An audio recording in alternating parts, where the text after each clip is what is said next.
I knew I was going to get to tell my kids, guess what? I found Mommy.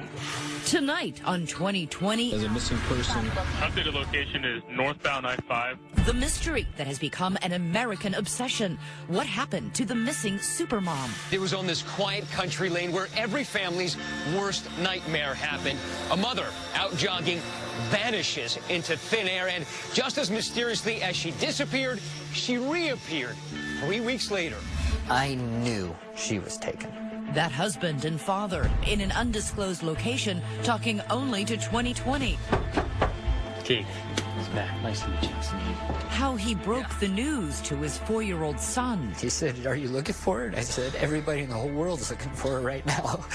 The desperate search for a missing mother. The search for Sherri Papini intensifies. So at no point did you think that she may be dead? There was a moment where we were heading back after we did a few mile search. We look up and we start to see some birds circling, and I just went to my knees and I thought, am I really hiking out here to look for my wife? Breaking news this Thanksgiving Day. Sherri Papini Has been found alive. Prepare yourself. She's alive and you just got to be happy. But they branded her. Who took her? What did they want? And why did they let her go? The things she told me. Now, Matt Gutman and the entire 2020 exclusive with Sherri's husband. You're here. You're alive. It's a brisk day on November 2nd in the rural community of Mountain Gate, California, nestled in the foothills of the Cascade Mountains. And for the Papini family, it starts out like any typical morning. I remember everything about that day. Around 6:50 a.m., my wife was on her way to go check on our daughter, Violet. And we met there at the door, and I gave her a kiss and a hug, and went right out the door. That evening, when Keith returns home from work as a Best Buy audio-video specialist, he expects his usual boisterous welcome from wife Sherri and the kids. I pulled up. I saw our car there, and I opened the door expecting my son comes 100 miles an hour right at me, and then usually Violet right behind him. We do what we call, our family snuggles. Instead, he's greeted with unsettling silence. I looked in a few different rooms and I couldn't find anybody. I thought, okay, maybe they're outside. And I looked around outside, but at the time I was like, I'm sure they're all together. I had no reason to believe otherwise. He opens up an app on his iPhone to see if he can track Sherri's location. I did the, Find My iPhone app, and it showed where her phone was. So I assumed that's where she was, and I assumed that the kids were with her. Where did the Find My Phone app show that Sherri was and you thought with the kids? On near our mailbox, which is a ways away. It's about a mile away, actually. Are you worried? Not quite yet. Keith jumps into his wife's car and follows the breadcrumb pings on the map toward the mailboxes. So I got in her car and I immediately drove down to the end of my mailbox, and I was, anticipating I would see her. But his family's whereabouts remain elusive. They are nowhere in sight. I then called my mom and asked her if they spoke, and she said she hadn't. Keith dials his children's daycare center. First thing I said is, what time did Sherri pick up the kids today? And when she said the kids are here, that was like, something is wrong. There's something wrong right now. Keith's relationship with Sherri is a rare love story dating back to childhood. A storybook starting with the 7th grade kiss. When they reconnected years later, Keith even presented the notes she had written him back in middle school. I remembered that all these years ago, I kept her notes that she wrote me. And I dug them up and I handed her a box, and of course it was like all our little notes back and forth. Soon enough, Keith would find himself on one knee, asking for Sherri's hand in marriage. I was just head over heels for her, and I knew I wanted to marry this girl. The striking couple tie the knot in 2009. They look like a fairy tale couple. She like a princess, he like a prince. Their photos together seem as if they're ripped from the pages of a glossy magazine. They do just very sweet things for one another, and just kind of things that you read out of a novel or see on TV. The young couple put down roots in their hometown just outside of Redding, California. The Papinis move into this 2-story house. It's comfortable because it's the house Keith grew up in. And by all accounts, Sherri, a stay-at-home mom, treasures her family life, doting on 4-year-old Tyler and 2-year-old Violet, and on her husband. Sherri's been called Supermom. Where does the Supermom name come from? She wakes up in the morning, has her kids dressed, their meals planned out for them, and their activities for the day. And not just that, she's just a super wife. Like when she makes a pie, she doesn't just make a pie, she makes it look gorgeous. But now that Supermom is missing, and Keith is frantic to find her. He goes to the mailboxes where that Find My Phone app first pinpointed Sherri's iPhone. Again, I wasn't looking for a phone. I was looking for Sherri. When I didn't find Sherri, I went to the other road, came right back, and I parked, and I got out, and now I'm looking for a phone because it's saying it's here, it's here. And it did not take me long. It was right off the road. Keith is stunned. It's Sherri's iPhone, lying in the grass, strands of her blonde hair tangled in the headphones. If she would have lost her phone driving home one day and she put it on the roof of the car and it fell off, okay, whatever, I could see that happening. But the cars were home and the kids are at school. I knew something was wrong. Now Keith goes into full crisis mode. He takes 2 pictures of Sherri's iPhone and then dials 911. I wanted to make a clear message. This is real. You need to get here now. I don't know how many phone calls 911 gets on this particular thing. 90% of the time, you know, they went to the store, or they're hiding under the bed, or it's not that. I knew she was taken. Keith is convinced Sherri woke up that morning, went out for a jog, training for an upcoming Thanksgiving Day race. He thinks she turned out their driveway down a quiet country road, never came back. News of Sherri's disappearance quickly spread to the family. When I heard Keith's voice on the phone, I knew it was absolutely real. And when I hung up the phone, I fell down and just started crying and told my husband that my sister's gone and they don't know where she is, and I don't know if I'm ever going to see her again. A missing mother of 2 from Redding is now the focus of a story that is capturing nationwide attention. But how will this father tell his son why his mommy didn't come home? I picked him up and I told him I had something important to tell him, and he jumped up on the couch with me, and he knew something was up. And he said, "Dad, you can tell me anything."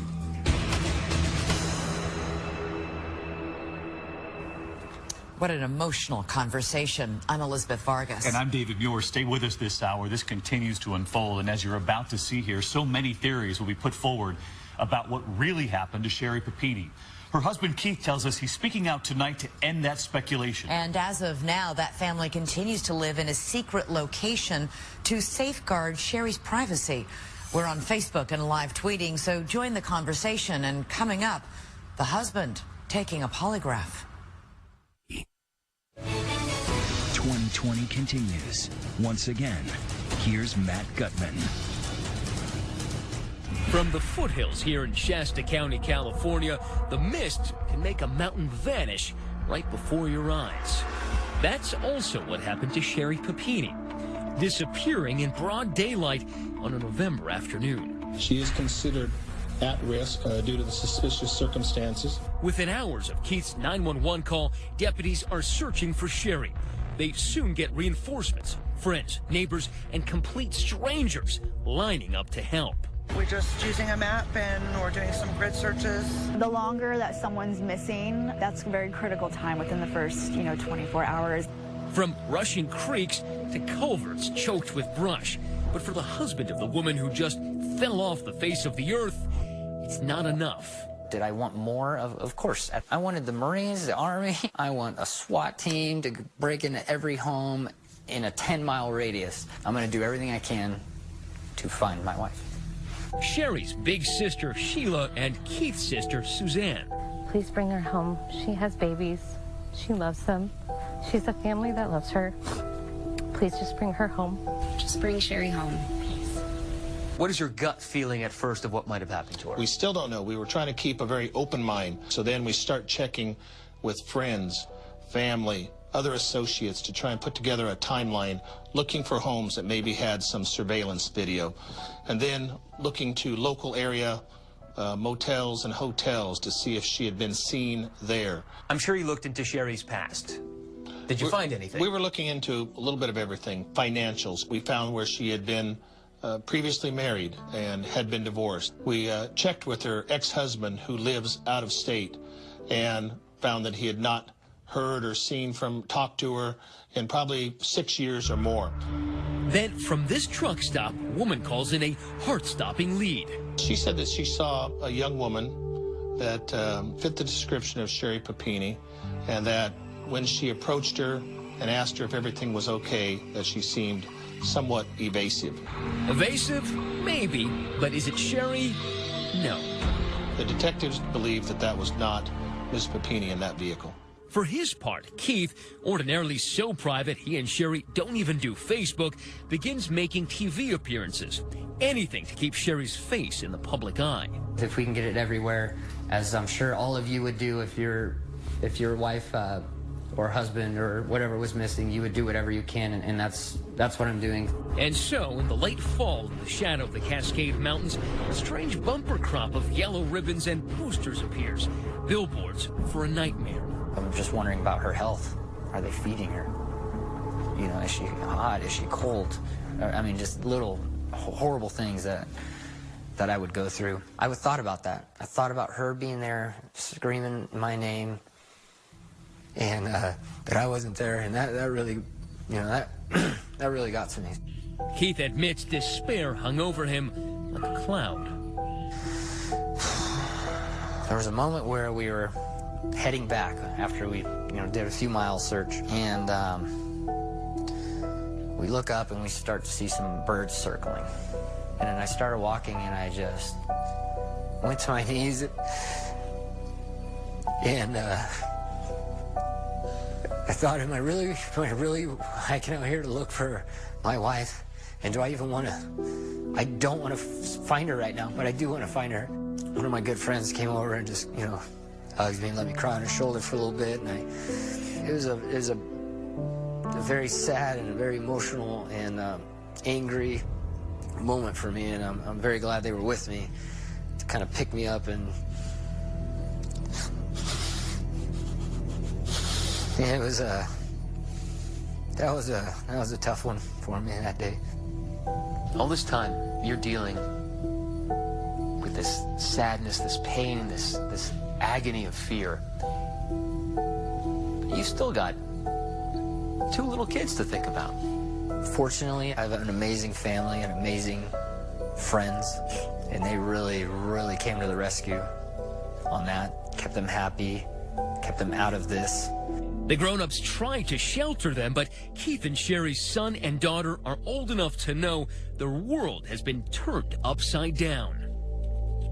And after a couple of weeks, Keith can no longer keep that huge secret from his 4-year-old Tyler. I told him I had something important to tell him, and he jumped up on the couch with me, and he knew something was up.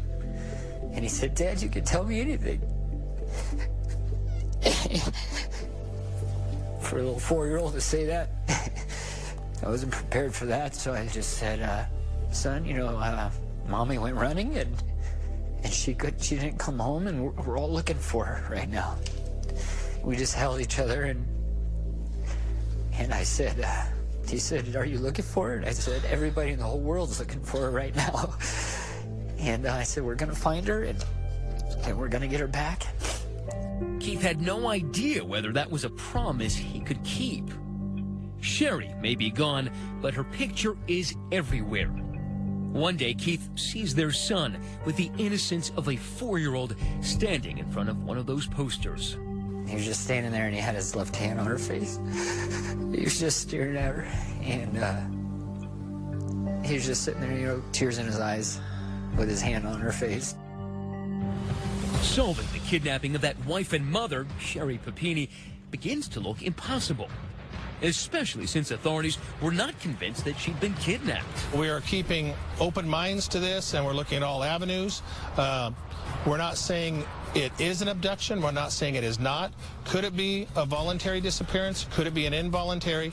We don't know at this time. I know she was taken. My family knows she was taken. But you're obviously not going to come out and say that abduction because you don't have the evidence. And that was a little rough for me to hear, but... The investigation about to take a sharp turn as a new player enters the case with a radical plan to cut out the police and bring Sherri home safe all on his own. A man named Gamble, ready to roll the dice. I didn't know if it was going to work, but I wasn't going to not try it. Stay with us. As Thanksgiving approaches, the search and rescue operation for supermom Sherri Papini is failing. There's been no rescue, and now there's not even a search. I'm coming, honey. I'm trying. I'm doing everything I can. And, I love you. Still, a shell-shocked Keith Papini is keeping his wife's name in the media by granting interviews. It is very difficult for me and for my family. I would never wish this feeling upon anybody. It is taking its toll on me.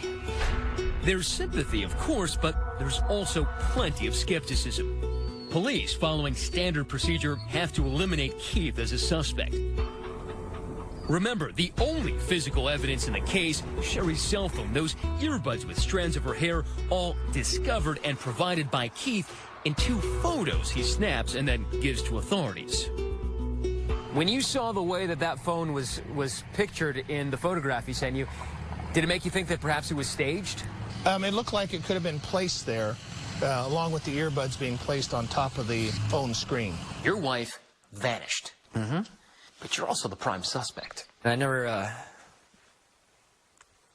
felt that. You never felt that?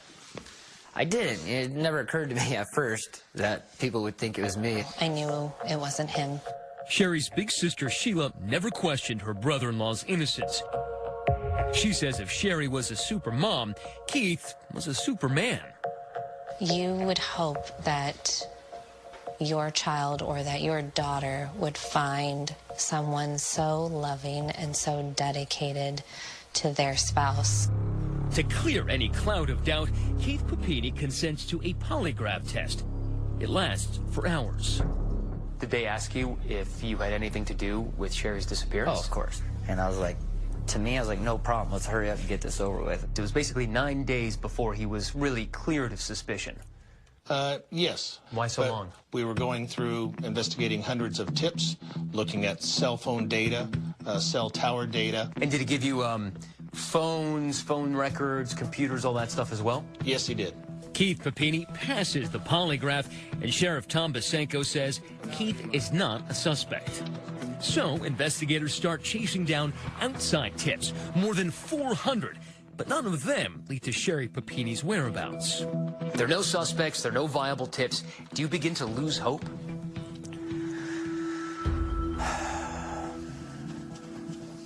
I don't think I ever lost hope, but it was eating away at me big time. I'm getting very angry and frustrated, and I'm scared for my wife. The Papini family starts a GoFundMe account. Donations start pouring in.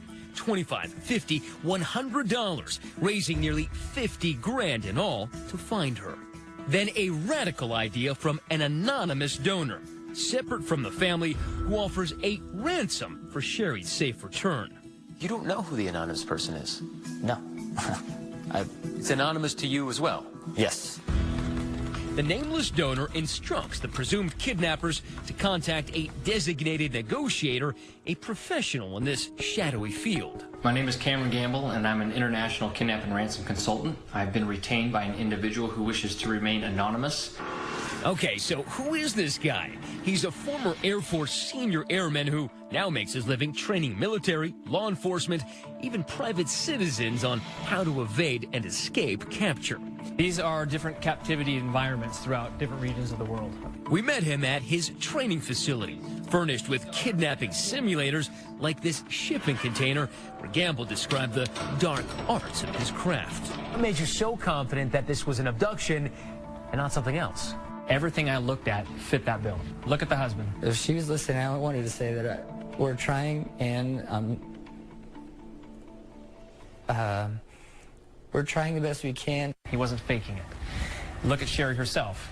And this isn't the type of girl who's just going to walk away from all that. By now, Keith is desperate.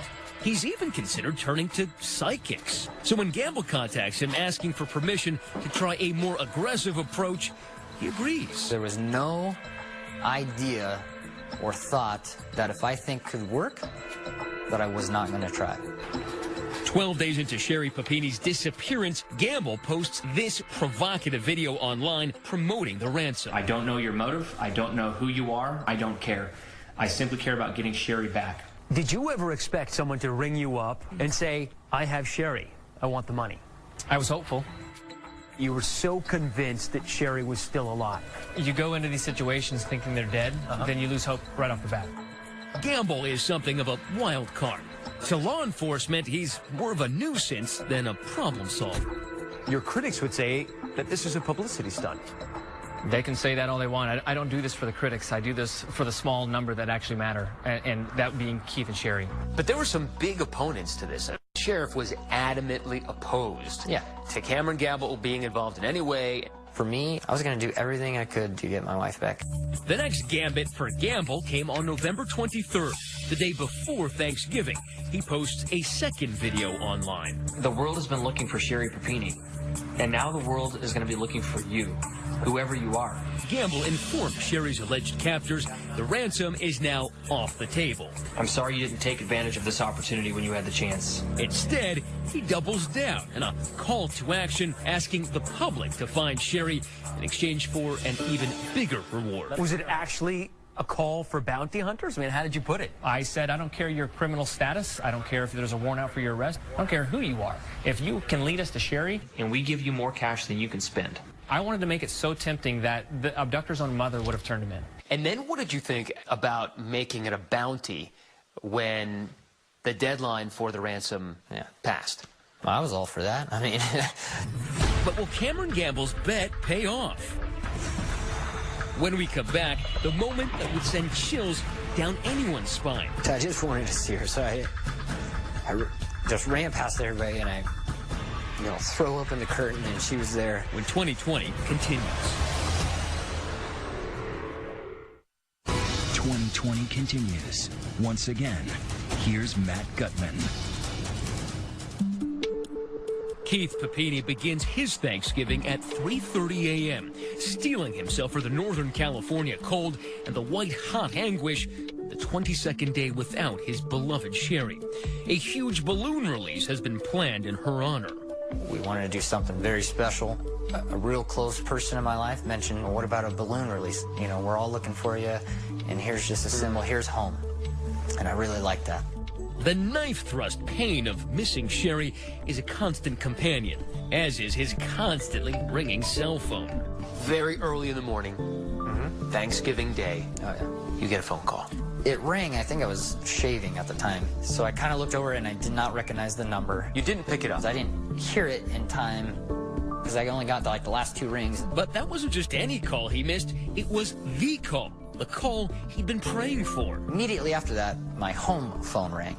I pick it up. It was my wife screaming in the background, yelling my name. And the CHP officer said, I need you to be calm, I need you to be calm. Well, are you panicked at first? You're hearing her scream. I'm panicked, but I'm happy, because at this point, this is the first time I've heard her voice. I know she's alive. And you hear? And I hear screaming. So then I get the phone, and, oh my God, honey, and of course she's screaming, it's very emotional, and I love you, I love you, I love you. Oh my God, you're You're here, you're back, where are you? Where was she? And how did she get free from her captors? Sherri hasn't spoken publicly yet. The account of her release comes solely from what she told police and her husband. She was bound. She had a chain around her waist. She had a bag over her head. I can't remember if it's her right or her left arm was chained to the chain, and her left hand was in the vehicle chained to something. Make sure she didn't jump out of the car. Yeah, they cut something to free her restraint that was holding her into the vehicle, pushed her out, and drove away. Sherri has one free hand and took a bag off of her head. And she has, at this point, has no idea where she's at. She runs to a house and didn't look. What she said was very inviting. She ran to another building, could not get into that building, and then ran to the freeway. Stranded in the middle of nowhere, Sherri feels her only chance at rescue is to flag down a motorist on the highway. People were driving past her and not stopping. In her mind, she's frightened, she's scared, she's screamed so much. She said she was coughing up, like blood from the screaming, trying to get somebody to, stop. Just another sign of how my wife is. She's so wonderful. But she's like, well, maybe people aren't stopping because I have a chain. It looks like I broke out of prison. So she tried to tuck in her chain under her clothes. I don't know what reaction anybody has to that, but to me, I'm just like, I'm just impressed that she thought of that. 4 a.m. and Allison Sutton happens to be driving down I-5 North, one of millions of Americans on the road to visit family for Thanksgiving. I was in the right-hand lane, and I saw a woman frantically waving what looked like a shirt, trying to flag somebody down. She had like a wide-eyed, panicked kind of look. I was startled to see her. It was dark, and she pretty much just came out of nowhere. If I had swerved to the right at least a little bit, I would have hit her with my car. I figured if she was willing to risk being hit by a car trying to get somebody's attention, that she must really need some help. I pulled off and I dialed 911. 911 emergency. Rescue workers raced to the scene. The silence of the early morning now filling with sirens and the crackle of radio chatter. Attention Station 8. Unknown medical problem. It's going to be northbound I-5. Female needs medical attention. She is heavily battered. It's going to be some sort of an assault. Sherri is found in Yolo County, 150 miles from her Redding, California home. Disoriented from 22 days in captivity, she has no idea what time it is or even what day it is. The paramedics finally were talking to her. They were the first people to tell her, Happy Thanksgiving. And then she's like, oh, it's Thanksgiving night? And they said, no, it's Thanksgiving morning. Now, after that pre-dawn phone call, Keith is breaking every speed limit to get to the hospital where Sherri's been taken. The entire hospital was on lockdown. Eventually, they opened the door. The woman who's behind the curtain doesn't look like the wife and mother smiling back in countless family photos. One of the officers kind of braced me and kind of put his arm around me, and he said, prepare yourself. She's alive, and you just got to be happy. They branded her. So I just wanted to see her, so I just ran past everybody, and I, throw open the curtain, and she was there in a bed, and her poor face. And I just hugged her. I just held her. I felt like I hugged her for 20 minutes. I was so happy that she was there, and I was just kissing her all over, and then I got nauseated just looking at her. It was so hard for me to see her like that. And Keith, a couple of times you said her face, her poor face. Yeah. What did you see? The bruises were just intense. The bumps from, being hit and kicked and whatever else. Everybody gets a bruise once in a while, but not these types. I mean, these are hard to look at. Her hair, she's always had very long blonde hair. They chopped it off. I just need to know, because I was worried that when you first said her face, that they didn't brand her face, right? I will say that no, it's not on her face, no. She lost almost 15% of her body weight in 22 days. Oh, yeah. That is traumatic physically. Oh, yeah. It made me sick that there is people out there that could do something like this. I just wanted to hold her, and we just embraced each other and cried together, and I mean, I was so happy though. I mean, how do you explain it? You're upset and everything at what happened, but you're happy. As Thanksgiving morning begins to dawn, the miraculous return of Sherri Papini has not yet reached her Reading community. They gather as planned to release those balloons in the hopes of Sherri's safe homecoming.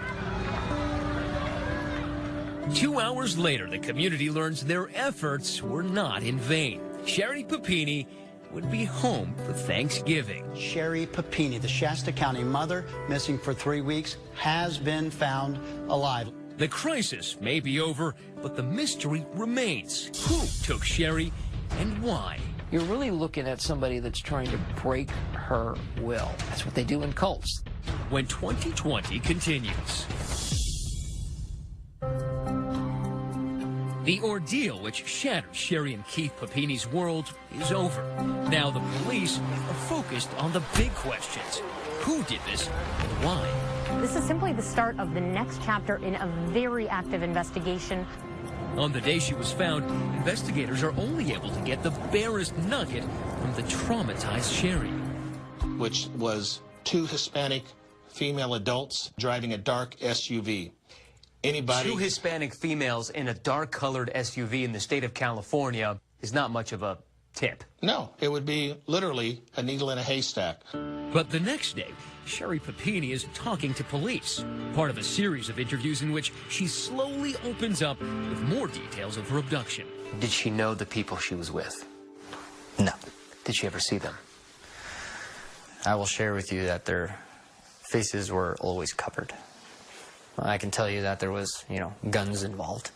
Was she overpowered? She didn't voluntarily get into a vehicle, if that's what you're asking. Very few people get abducted just in broad daylight. But the fact that there were 2 women who were allegedly behind this is even more shocking. But also makes more sense to me. Why? If a vehicle pulled up with 2 big dudes in it, would you approach that vehicle being a 100-pound woman? If 2 women pull up and let's say they ask you for help, that makes more sense to me. Investigators say those women drove Sherri about 2.5 hours nonstop that first day. And Sherri told them that her kidnappers spoke Spanish most of the time. She literally lived through hell. The things she told me that she did. Acting like she was tucking in her kids, and she told me one time she took some piece of cloth and rolled it up like it was violet. She would rock it. She's so strong. That's the will to survive. Yeah. Suspect number 1 had long, curly hair. Sir. 2 days ago, Sheriff Pasenko went public with more details. She had a thick accent. She had pierced ears. Suspect number 2 had straight black hair with some graying color. She had thick eyebrows.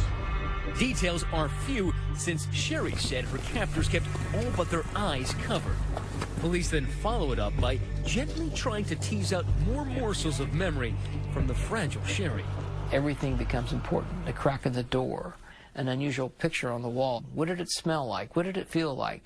All of those things may give you proximity, particularly as you get closer to potential suspects in a case. There are several theories police could be pursuing. First up, Keith's good friend Dale says the beautiful local scenery hides a dark underbelly. There are a lot of bad folks around the country, and when you start digging up these rocks and looking under, maybe more so than people even understand. We found local residents talking of meth houses and police drug raids, and there are other serious concerns. While this area is really sparsely populated, What it does have a lot of are sex offenders. There are apparently about 25 registered sex offenders who live within 3 miles of right here. But police say they checked those leads and found nothing. Yet another theory. Keith himself and Sherri are behind an elaborate hoax. There's been some speculation online and skepticism in some media. Many reports have said that this was a little bit of a attention-seeking kind of couple, sort of a reality show ready to go. Keith vehemently denies it all, writing that rumors, assumptions, and hate have been both exhausting and disgusting. I think these people take cheap shots no matter what. I can't believe that somebody would get beaten that severely just to try to make some money.